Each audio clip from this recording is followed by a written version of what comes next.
Hi guys, welcome to the Bigg Boss reality show. Contended task కోసం ఇప్పటికే అమర్దీప్, శోభా శెట్టి, ప్రిన్స్ని Bigg Boss ఎంచుకోవడం జరిగింది. ప్రిన్స్ అయితే బిగ్ బాస్ ఇచ్చిన టాస్క్ని కంప్లీట్ చేసుకుంటూ వచ్చారు. ఇప్పుడు శోభా శెట్టికి బిగ్ బాస్ హౌస్లో ఉన్న యాక్టివిటీ రూమ్కి పిలిపించి అక్కడ ఎంతో కారమైన చికెన్ని బౌల్లో పెట్టి, ఈ బౌల్లో ఉన్న చికెన్ని మొత్తం నువ్వు కంప్లీట్ చేయాలి టైంఅవుట్ అయ్యే లోపల, అప్పుడే నువ్వు ఈ టాస్క్లో విజేతగా అవుతావు అంటూ బిగ్ బాస్ అయితే చెప్పడం జరుగుతుంది. అక్కడ ఉన్న చికెన్ని తినలేక శోభా శెట్టి అయితే ఎంతగానో ఇబ్బంది పడుతూ ఉండడం మనందరం చూస్తూ వచ్చాము.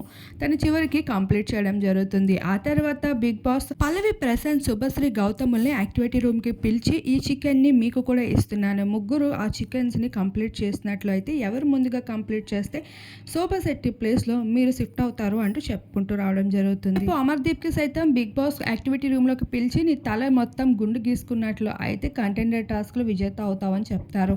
ఆ టాస్క్ని అమర్దీప్ అయితే ఇంపాసిబుల్ అంటూ ఒప్పుకోవడం జరగదు. అలా ప్రియాంకకి అయితే ఛాన్స్ దొరకడం అయితే జరుగుతుందని వార్తలు బయటికి వచ్చాయి.